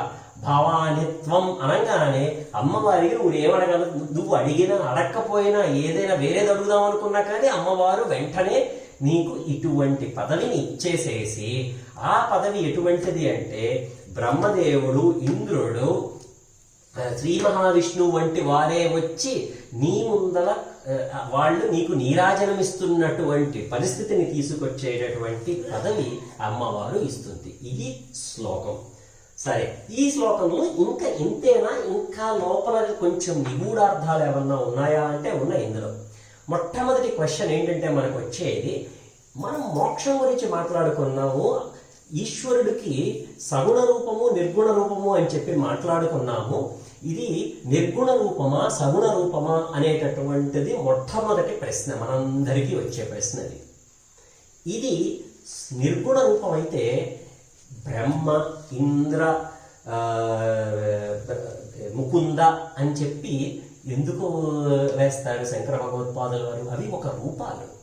అంటే అమ్మవారి యొక్క సగుణ రూపం, అంటే అమ్మవారి సగుణ రూపంలో మనల్ని కలిపేసుకుంటుంది. అంటే మనము సగుణం ఈ ప్రత్యక్షంగా ఉన్నప్పుడే అమ్మవారితో తాదాత్మ్యకం చెంది, అది ఎలాగండి అని అడగచ్చు. ఒక్క నిమిషంలో నేను చెప్పడానికి ప్రయత్నం చేస్తాను. అంటే అమ్మవారిలో పూర్తిగా తాదాత్మ్యం చెంది అమ్మవారితో సమానంగా అయిపోయేటటువంటి తత్వాన్ని అమ్మవారు ప్రసాదిస్తుంది అని చెప్పటానికి ఈ యొక్క శ్లోకాన్ని శంకర భగవత్పాదుల వారు ఇంత అందంగా వాడారు. సరే, ఇందులో మీరు ఆలోచిస్తే బ్రహ్మదేవుడి గురించి చెప్పారు, ఆయన సృష్టికారుడు. ముకుంద అనే మాట వాడారు. ముకుంద అంటే ముక్తినిచ్చేవాడిని ముకుంద అంటారు. అది దాని మీనింగ్. ముకుంద అంటే ముకుందుడు అంటే ముక్తినిచ్చేవాడు. అంటే శ్రీ మహావిష్ణువు ముక్తినిస్తారు. స్థితికారుడు ఆయన మనల్ని రక్షిస్తున్నప్పుడు మనం ఆయన ప్రార్థిస్తే ఆయన ముక్తినిస్తాడు మనకి. అంటే ముకుంద అని ఇది ముక్తికి సంబంధించిన విషయం కాబట్టి ముకుంద అని వేశారు. లేకపోతే కనుక ఏ ఉపేంద్రో, ఇంకో శ్లోకంలో ఇంద్రుడు గారి బ్రహ్మోపేంద్రో అని వేసేస్తారు ఆయన. అంటే ఉపేంద్ర అని వేయకుండా ఇక్కడ ముకుంద అని పెట్టారు. సరే, ముకుంద రుద్ర అనేటటువంటి స్థితికారుడు పెట్టారు. సృష్టి స్థితి పెట్టారు. లయకారకుడైన రుద్రుడిని పెట్టాల. రుద్రుడిని పెట్టకుండా ఇక్కడ ఇంద్ర అని పెట్టారు. ఎందుకుని? ఇది చాలా విచిత్రమైనది. ఎందుకుని రుద్రుడిని పెట్టలేదు అంటే, అయ్యా ఇంకా నీకు అమ్మవారి యొక్క పదవి వచ్చేసాక సాయుధ్య పదవి అని చెప్పారు కదా, అమ్మవారితో నువ్వు బతికుండగానే నీకు మోక్షం వచ్చేసింది, అమ్మవారు నిన్ను అనుగ్రహించేసింది. అటువంటి వాడికి మళ్ళీ ఇంకో జన్మ ఉంటుందా? జన్మ లేని వాడికి లయం ఏంటి? రుద్రుడు కూడా వచ్చి ఆయనకి దండం పెడతాడు అంతే. అందుకుని ఇక్కడ లయం అనేటటువంటిది లేదు. ఆయన ఇంకా సాక్షాత్తు అమ్మవారిలో లీనం అయిపోతాడు ఆ శరీరం వదిలేశాక. ఇటువంటి మీనింగ్ చెప్పటం కోసమే శంకర భగవత్పాదుల వారు ఇంత అందంగా ముకుంద చెప్తారు. ముకుంద బ్రహ్మేంద్ర స్ఫుటమకుట నీరాజిత పదాం. అంటే ముకుందుడు స్థితికారుడు, శ్రీ మహావిష్ణువు. ఆయన రక్షిస్తాడు. ఆయన స్థితికారత్వం చెయ్యాలి. మనిషి ఉన్నంతకాలం ఆయన వచ్చి స్థితికారకుడిగా చెయ్యాలి, ఆయన పని చేయాలి. అంతే కదా. మనం ఎంత అమ్మవారిలో కలిసిపోయినా కానీ అమ్మవారు ఆయనలో ఆవహించి, అమ్మవారు సాక్షాత్ ఆయన అమ్మవారి స్వరూపం అయినా కానీ సృష్టి జరగాలిగా. ఆయనలో బ్రహ్మతత్వం అనేటటువంటిది జరగాలి, ఆయనలో స్థితికారత్వం అనేది జరగాలిగా. ఆయన ఉన్నంతకాలం ఆ శరీరంతో, అంటే ముకుందుడు ఉండాలి కదా, మోక్షం ఇవ్వటానికి ఆయన సిద్ధంగా ఉన్నాడు. కానీ స్థితికారత్వం జరగాలి కదా, ఆయన ఉంటాడు. అదేవిధంగా ఇంద్రుడు ఉండాలి. ఎందుకని? ఇంద్రియాలకు పటుత్వం ఉండాలి కదా. ఆయన అమ్మవారితో కలిసిపోయాడు, ఆయనకి శక్తి లేదండి, అంతకంటే దారుణమైంది ఇంకోటి లేదు. సో ఈ మూడు తత్వాలు ఆయనకి ఒదిగి ఆయనకి ప్రణమిల్లుతాయి అని చెప్పటానికి నీరాజన పదం అయితే నీరాజిత పదం. కానీ రుద్రుడు ఎందుకు రాలా? ఇక్కడ మీరు ఒక విషయం గుర్తుంచుకోవాలి. రుద్రశక్తి వేరు, శివశక్తి వేరు. అమ్మవారికి శివకామ సుందరి అని ఉంది, పంచకృత్యపరాయణ అని ఉంది. అంటే ఇక్కడ రుద్రశక్తి అంటే లయకారత్వం, రుద్రుడి యొక్క శక్తి. అక్కడ సదాశివుడు, ఆయన పరమశాంతంగా ఉండేటటువంటి ఆయన. ఇక్కడ రుద్రుడు కూడాను వచ్చి దండం పెట్టవచ్చు. ఎన్నో చోట్ల మీకు కొన్ని చోట్ల కనిపిస్తుంది రుద్రుడు వచ్చి అమ్మవారికి దండం పెట్టాడని. కానీ ఇక్కడ అలా చెప్పాల. రుద్రుడు ఇంకా రాడు ఆ మనిషి దగ్గరికి. ఎందుకని? ఆయన అమ్మవారిలో కలిసిపోయాడు. ఇంకా ఆయన్ని లయం చేసే శక్తి రుద్రుడికి ఎక్కడిది? అమ్మవారు డిసైడ్ చేస్తుంది ఎప్పుడు ఆయన్ని పూర్తిగా నిర్గుణ పరబ్రహ్మంగా కలుపుకోవాలి అనేటటువంటిది. ఇక్కడ సగుణ పరబ్రహ్మముగా అమ్మవారు ఈ మనిషిని తనలో కలుపుకున్నది.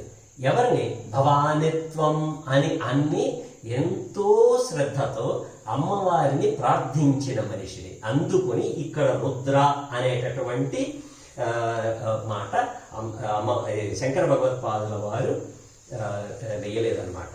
సరే, ఇది చెప్పా కదా, ఇది సగుణం. సగుణంలోనే మోక్షం. సరే, ఇది మాకు కొంచెం అర్థం కావట్లేదు, ఇంకేదైనా కానీ కొంచెం తేలిగ్గా అర్థమయ్యేటట్లు ఏమన్నా ఉందా అంటే, మీకు చెప్పాలంటే ఆ యొక్క మనిషి ఆయన ఆత్మశక్తిలో లీనమైపోతారు. వీళ్ళు ఎవరు అంటే మీకు ఉదాహరణకు చెప్తా. కంచి పరమాచార్య స్వామి మీ అందరికీ తెలుసు. చంద్రశేఖర సరస్వతి స్వామి ఆయన 99 సంవత్సరాలు నడిచే దేవుడుగా ప్రసిద్ధిగాంచినారు. ఆయన 12 సంవత్సరాల సమయంలో ఒక అనుకోని పరిస్థితిలో కంచి కామకోటి పీఠానికి పీఠాధిపత్యం తీసుకోవాల్సి వచ్చింది. ఆ సమయం నుంచి ఆయన పీఠాధిపత్యం చేసి విలువలకి ప్రాధాన్యం ఇస్తూ ఆయన ఏనాడు ఒక వాహనం అనేటటువంటిది ఎక్కల. ఎందుకని? సన్యాసి వాహనం ఎక్కకూడదు అని. అంతటి గొప్ప మనిషి ఆయన. సాక్షాత్తు కామాక్షి స్వరూపం. కామాక్షి స్వరూపం అంటే ఏమిటి అంటే ఉదాహరణకి చెప్తాను ఆయన యొక్క లీలలు. ఒక రోజున స్వామి దగ్గరికి ఒక ఆయన పేద బ్రాహ్మణుడు, పేద మనిషి ఒక ఆయన వచ్చి, పేద ఆయన, అయ్యా మా అమ్మాయికి పెళ్లి చేద్దాం అనుకుంటున్నాను, నాకు డబ్బులు కావాలయ్యా అని చెప్పి వచ్చాడు. స్వామి అన్నారు, నేను సన్యాసిని, నేను నీకు డబ్బులు ఏమిస్తానయ్యా, నా దగ్గర ఏముంటాయి. ఆ వచ్చిన ఆయన అన్నాడు, ఇది కేవలం ఒక ఉదాహరణే, ఇలాంటివి కొన్ని కోట్ల ఉదాహరణలు ఉన్నాయి. మీకు పుస్తకం ఆయన స్వామి గురించి వచ్చిన పుస్తకాలు మీరు చదవచ్చు. ఆయన అన్నాడు, స్వామి నేను నిన్నే నమ్ముకున్నాను, నాకు నువ్వు తప్ప ఇంకో గతి లేదు, నువ్వే నన్ను రక్షించాలి, ఎలాగైనా కానీ నువ్వే నాకు డబ్బులు సమకూర్చాలి. స్వామి ఒక్క నిమిషం కళ్ళు మూసుకుని, సరే నువ్వు కామాక్షి దగ్గరికి వెళ్ళి 12 సార్లు ప్రదక్షిణం చేసి నా దగ్గరికి రా అని పంపించాడు.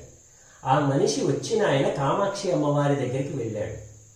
12 సార్లు ప్రదక్షిణం చేసి వచ్చే లోపల ఉత్తర భారతదేశం నుంచి ఒక వర్తకుడు కొంత బంగారం తీసుకుని వచ్చి, అయ్యా నాకు వ్యాపారంలో లాభం వచ్చింది, నేను మీకు బంగారం ఇద్దామని చెప్పి తీసుకొచ్చాను, గుర్తుంచుకోండి, మీకు బంగారం ఇద్దామని తీసుకొచ్చాను అని చెప్పి అప్పుడు తీసుకొచ్చాడు.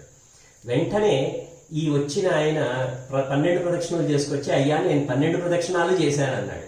వెంటనే స్వామి, ఇదిగో తీసుకెళ్ళి అడిగావు కదా, అమ్మ పంపించింది తీసుకుపో అని చెప్పి ఇచ్చారు. అంటే ఏంటి? స్వామి తలుచుకున్నది జరిగి తీరుతుంది అక్కడ. అది దాని యొక్క గొప్పతనం. ఇది ఎలా జరుగుతుంది? కేవలం వాళ్ళ ఆత్మని ఆ పరమాత్మలో లీనం చేసేస్తారు. ఎప్పుడైతే వాళ్ళ ఆత్మని పరమాత్మలో లీనం చేస్తారో, ఇది ఎన్నో రకాలుగా చేయొచ్చు, ఎన్నో పద్ధతులు ఉన్నాయి.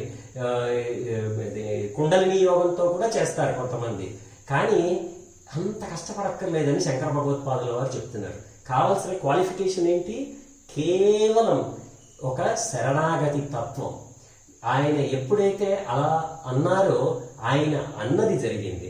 అదేవిధంగా అటువంటి వాళ్ళకి వాళ్ళు సాక్షాత్తు అమ్మవారి స్వరూపంతో ఉంటారు కాబట్టి వాళ్ళు ఏది అంటే అది జరుగుతుంది. అందుకని వాళ్ళు వాళ్ళకి కావలసినవి అడుగుతారా? లేదు, వాళ్ళ యొక్క ఆత్మని అమ్మవారితో లీనం చేసేసారు. అది ఏదో ఒక 10 నిమిషాలు లీనం చేసేసేసి 15 నిమిషాలు మళ్ళీ బయటకు వచ్చి ఉంటారా? ఉండరు. కేవలం ఇంకా శాశ్వతంగా అమ్మవారితో వాళ్ళ శరీరం ఉంటుంది, కానీ వాళ్ళ మనస్సు, వాళ్ళ ఆత్మ మొత్తం అమ్మవారితో లీనమైపోయి అమ్మవారిగా ఉంటారు. అంటే ఇప్పుడు వాళ్ళు ఏదైనా ఈ ప్రపంచంలో జరుగుతున్నది ప్రతిదీ చూస్తారు. అది వాళ్ళకి ఒక లీలగా ఉంటుంది. ఓహో, ఇప్పుడు నాకు భవిష్య దృష్టి తెలుసు, ఇప్పుడు నేను భవిష్య దృష్టితో ఏం జరుగుతుందో చూద్దాము అని అంటారా? అనరు వాళ్ళు. వాళ్ళు ఎంతసేపు అమ్మవారి తత్వంతో అలా ఉంటారు, ఏది జరుగుతుంది అలా చూస్తూ ఉంటారు. ఆ దృష్టితో చూసినటువంటి వారు పరమాచార్య స్వామి. మరొకరు అదే దృష్టితో చూసిన మరొక గొప్ప మనిషి మీకు కనిపించేవారు రామకృష్ణ పరమహంస. ఆయన కూడా అంతే. ఆయన యొక్క శక్తి చూస్తే మీరు నిజంగా ఆశ్చర్యం వేస్తుంది. స్వామి వివేకానంద మరొకరు. ఒకసారి రామకృష్ణ పరమహంస అమ్మవారికి ప్రార్థన చేస్తుంటే అక్కడ కలకత్తా రాజు యొక్క భార్య వస్తుంది. ఒక్కసారి రామకృష్ణ పరమహంస లేచి ఆమెని చెంప చెళ్ళుమని కొడతారు. ఎందుకు కొట్టారు స్వామి అని ఆమెను అడిగితే, నువ్వు ఇప్పుడు ప్రస్తుతం అమ్మవారి గుడికి వచ్చి అక్కడ రాజమందిరంలో వాళ్ళు చేస్తున్న పని ఏమిటా అని ఆలోచిస్తున్నావు, అవునా కాదా అని చెప్పి రామకృష్ణ పరమహంస అడిగారు. అంతటి శక్తి ఆయన, సాక్షాత్తు కాళికాదేవి స్వరూపం. అటువంటి వాళ్ళు అమ్మవారి యొక్క సాయుజ్య పదవి. దీనికి కావలసినది ఏంటి అంటే వీళ్ళు జాగృత్, స్వప్న, సుషుప్తి అనేటటువంటి 3 అవస్థల్లో మనం తిరుగుతాం. వాళ్ళు ఈ 3 అవస్థల్ని దాటి తురీయము అనేటటువంటి అవస్థలో ఉంటారు. దానికి కారణం వాళ్ళు కేవలం అమ్మవారే అనేటటువంటి ఉపాసనతో, కేవలం అమ్మవారి యందు ఆ యొక్క భక్తితో, కేవలం అమ్మవారే అనేటటువంటి ధ్యాసతో ఉంటారు. అది శరణాగతి తత్వం. మీకు శరణాగతి తత్వం గురించి తేలిగ్గా అర్థం అవ్వాలంటే రామాయణంలో రామచంద్రమూర్తి చెప్తారు, సకృదేవ ప్రపన్నాయ తవాస్మీతి చ యాచతే అభయం సర్వభూతేషు దదామి ఏతత్ వ్రతం మమ. నా దగ్గరకి నేను నీ వాడను రామా అని చెప్పి వచ్చి పడిపోతే చాలు, నేను రక్షించేస్తానంటాడు. ఎప్పుడు? విభీషణుడు వచ్చి శరణాగతి కోరినప్పుడు. ఇది రామాయణంలో యుద్ధకాండంలో అంత అందంగా చెప్పారు వాల్మీకి మహర్షి. సరే, ఇది ఒక రకమైన మీనింగ్. కానీ ఇది సౌందర్యలహరి కదా. సౌందర్యలహరిలో కొంచెం అందమైనటువంటి ఉపమానాలతో తీసుకురావాలి కదా. అందుకని శంకర భగవత్పాదుల వారు ఇంకొక మీనింగ్ వచ్చేటట్లుగా చెప్తారు. ఇప్పుడు ఇంతకు ముందు భవానిత్వం అంటే భవానీ నువ్వు అనే అర్థంతో మనం చూసాం. అది నౌన్. ఇది వెర్బ్ అంటే క్రియ. అంటే ఏంటి? భవాని అన్న దాంట్లో భవ అనే పదాన్ని తీసుకుంటే నువ్వు, ఇప్పుడు నువ్వు ఇలా అవ్వు అనేటటువంటి అర్థంతో వస్తుంది. ఎందుకని? దీర్ఘ సుమంగళి భవ అనంటే ఏమవుతుంది? నువ్వు దీర్ఘ సుమంగళిగా ఉండు అనేటటువంటి అర్థం. సో ఇప్పుడు నువ్వు ఇలా అవ్వు, భవాని అంటే నేను ఇలా అవుతాను అనేటటువంటి మీనింగ్. ఇప్పుడు ఇక్కడ ఏమవుతుంది? ఈ మీనింగ్ కొంచెం మారిస్తే భవానిత్వం, ఇంతకుముందు భవానీ నువ్వు అనగానే అమ్మవారు అనుగ్రహించింది. ఇప్పుడు అమ్మా నేను ఇలా అవుతాను. ఎలా అవుతాను? నీలాగా అవుతాను. అమ్మా నేను నువ్వు అవుతాను. I will be you. నేను నువ్వు అవుతాను అని ఎవరైనా అమ్మవారి దగ్గరకి ఆ కోరికతో దయతో వెళ్తే ఆ దాసుడికి మొట్టమొదట అమ్మవారు సగుణంతో తనలో కలుపుకుంటుంది, తర్వాత నిర్గుణంగా తనలో కలుపుకుంటుంది. ఇది చెప్పటానికే దాసోహం దాస్యేమయి అని పదాన్ని వేశారు. అంటే దాసోహం, దాసోహంలో ఏముంటుంది? సోహం అనేటటువంటిది ఉంటుంది. దాసోహం అంటే ఏంటి? నేను నీ దాసుడిని అని చెప్పడం దాసోహం. సోహం అంటే నేనే నువ్వు, నాకు పరమాత్మకి తేడా లేదు. అంటే ఏంటి? ఇది అహం బ్రహ్మాస్మి, లేకపోతే తత్వమసి, ఇటువంటి మహావాక్యాలు అంటారు వీటిని. అహం బ్రహ్మాస్మి, తత్వమసి అనేటటువంటివి మహావాక్యాలు. ఆ మహావాక్యానికి సమానమైనటువంటిది భవానిత్వం అనేటటువంటిది. ఇంత తేలిగ్గా ఎవరినన్నా పిలిచి ఏమయ్యా అహం బ్రహ్మాస్మి అంటే వాడికి అర్థం కాదు, కొంచెం కష్టం. తత్వమసి తిరగదు. భవానిత్వం తేలిక, అందులో ఒత్తులు పనులు ఏం లేవు. అందుకని అంత తేలిగ్గా ఉండటానికి భవానిత్వం అనేటటువంటి ఈ శబ్దాన్ని అమ్మవారు తీసుకొచ్చారు. ఇది మీకు సుందరకాండలో కూడా కనిపిస్తుంది. ఎంత ఎంత శక్తివంతం అంటే ఇది ఆ శరణాగతి తత్వము. హనుమ ఈ లంకకి వెళ్లే ముందర చెప్తారు, యథారాగవ వినిర్ముక్త సరస్వసన విక్రమ గచ్చేతత్వత్ గమిష్యామి లంకాం రావణ పాలితాం అని చెప్తారు. అంటే ఏంటి? రాముడు బాణం వేస్తే ఎలా వెళ్తుందో నేను అలా వెళ్తానని అన్నారు. అంటే ఏంటి? నేను రామశక్తితో వెళ్తాను అని చెప్పి వెళ్ళారు. అది రామదాసుగా వెళ్ళారు. అంతా అయింది, సీతమ్మ వారి దర్శనం అయింది, ఆయన శరణాగతి సీతమ్మ వారికి చేశారు. సీతమ్మ వారు ఏం చేసింది? సీతమ్మ వారు చూడామణి ఇచ్చింది. చూడామణి ఇచ్చాక మీరు చూడండి సుందరకాండలో అసలు మొత్తం సుందరకాండ స్వరూపం మారిపోతుంది. అప్పటి వరకు పిల్లి పిల్లలాగా తిరుగుతారు. వృషవంశక మాత్రస్సన్ బభూవ అద్భుత దర్శన అని చెప్పారు. పిల్లి పిల్లలాగా భయం భయంగా ఉంటూ కనిపించకుండా ఎవరికి తిరిగిన హనుమ అమ్మవారి చూడామణి తీసుకోగానే జేచ్చతి బలోరామో లక్ష్మణశ్చ మహాబలః రాజా జైతి సుగ్రీవో రాఘవేణాభి బాలిత అని చెప్పారు. ఇప్పుడు ఎవడొస్తాడో రండిరా, నేను నరికేస్తాను, చంపేస్తాను అని చెప్పి అంత ధైర్యంగా లంక మొత్తాన్ని నాశనం చేశారు హనుమ. ఈ శక్తి, ఇటువంటి శక్తిని ఇస్తుంది అమ్మవారు. ఇది భవానిత్వం. సరే, ఇంకొక మీనింగ్ త్వం అని అంటే ఒక క్వాలిటీని యాడ్ చేస్తుంది. ఉదాహరణకి మీరు ఒక పోయంని తీసుకోండి, కవిత్వం అన్నాం అనుకోండి, అంటే ఏంటి? ఒక పోయట్రీ అని అర్థం, అంతే కదా. అలానే భవానిత్వం అంటే అమ్మవారి యొక్క నేచర్ అనేటటువంటిది అర్థం. అంటే ఎవరైతే అమ్మవారిని శరణాగతి చేస్తారో అమ్మవారు వారికి అటువంటి నేచర్ని ఇస్తుంది. ఇటువంటి నేచర్ తన యొక్క నేచర్ ఏంటి? ఎంతో ప్యూరిటీ. విన్నాం కదా, శరజ్యోత్స్న శుద్ధాం శశియుత జటాజూట మకుటాం.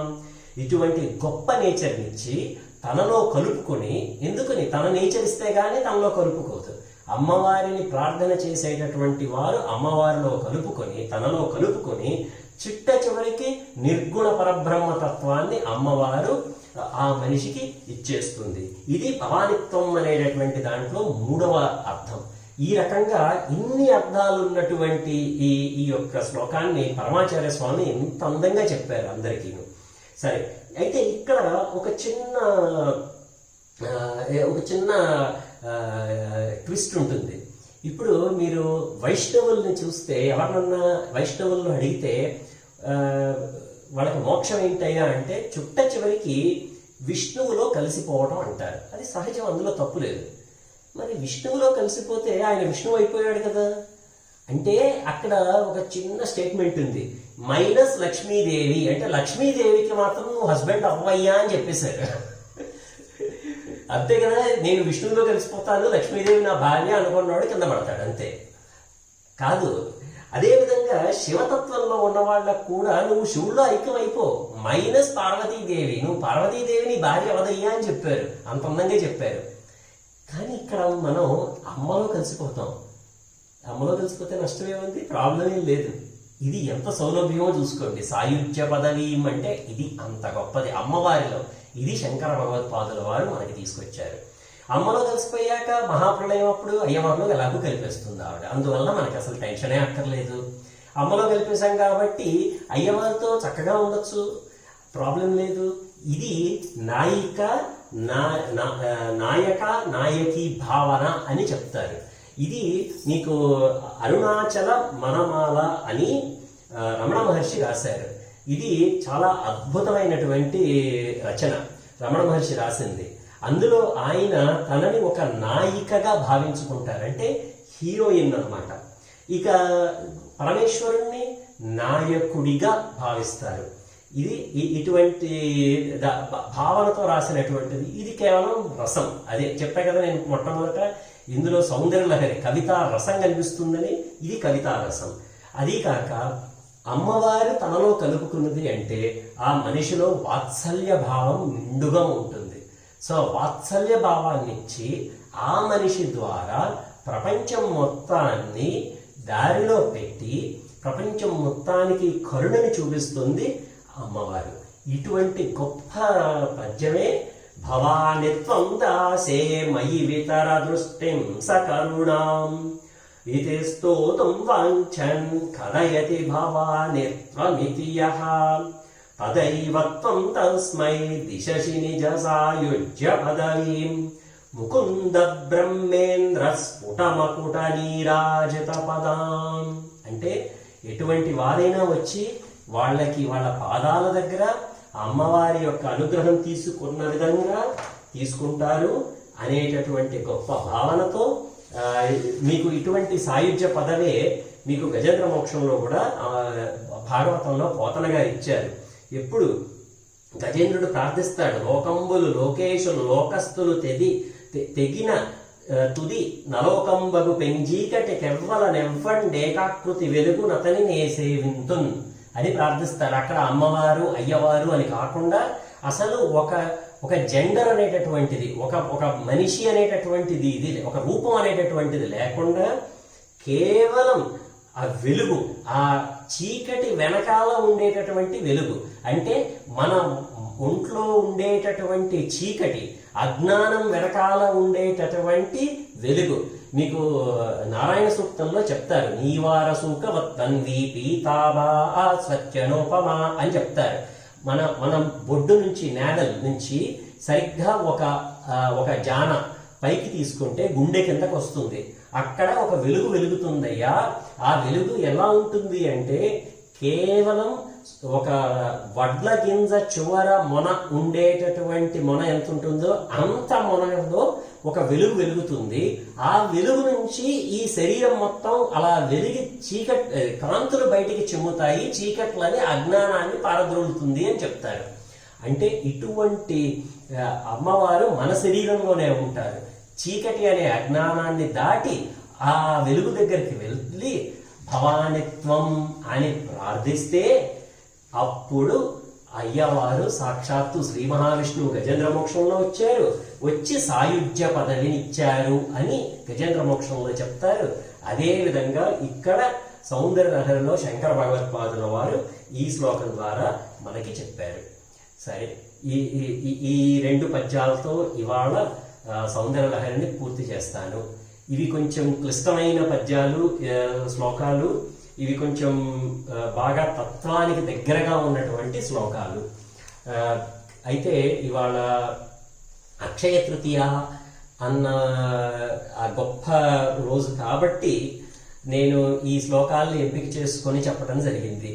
అమ్మవారి అనుజ్ఞతో, అమ్మవారు పలికించినంత మేర నా ప్రయత్నం నేను చేశాను. రేపు సాయంత్రం 6 గంటలకి మొదలు పెడతాము. ఇంకా రేపటి నుంచి కొన్ని అద్భుతమైన శ్లోకాలు ఉపమానాలతో వచ్చేస్తాయి. ఇంకా శంకర భగవత్పాదుల వారు తత్వాన్ని వదిలి నెమ్మదిగా మనల్ని మొట్టమొదట తత్వంతో మొదలు పెట్టారు, శివతత్వంతో. ఆ తర్వాత అమ్మవారి శక్తి తత్వం, ఆ తర్వాత అమ్మవారి యొక్క కుండలిని శక్తి, మంత్రస్వరూపాలు, ఇందులో చాలా ఉన్నాయి. ఇవన్నీ దాటి అమ్మవారి స్థూల రూప వర్ణనలోకి తీసుకొస్తారు. ఇక స్థూల రూప వర్ణనలో ఉంటుంది, విన్నవాడికి విన్నంత, అనుభవించిన వాడికి అనుభవించినంత, ఇంక చెప్పక్కర్లా, అంత అందమైన ఉపమానాలు వేస్తారు. అది మనకి మామూలుగా అసలు మనం ఆలోచించలేము అటువంటి ఉపమానాలు, అటువంటి శ్లోకాలు. ఈ శ్లోకాలన్నీ కూడాను కొన్ని ప్రతిరోజు చదువుకుంటే చాలా మంచిది. అది అందువల్ల అవి సాధ్యమైనంత వరకు నేను ఎంతవరకు చెప్పగలిగితే అంతవరకు సమయం చూసుకుని చెప్తాను. ఇంకా రేపటి నుంచి కొన్ని గొప్ప శ్లోకాలతో మళ్ళీ మీ ముందుకు వస్తాను. మంగళం చెప్పాక మనం కదులుతాం. మంగళం కోసలేంద్రాయ మహనీయ గుణాత్మనే చక్రవర్తి తనూజాయ సార్వభౌమాయ మంగళం. మంగళాశాసనపదేవదాచార్య పురోగమైః సర్వైశ్చ పూర్వై ఆచార్యై సత్కృతాయాస్తు మంగళం. కరచరణకృతం వా కర్మవాక్కాయజం వా శ్రవణనైనజం వా మానసం వా పరాధం విహితం వా సర్వమే తక్షమస్వా శివ శివ కరుణాబ్ధే శ్రీ మహాదేవ శంభో. సర్వం శ్రీమహేశ్వర బ్రహ్మాత్మనమస్తు. స్వస్తి.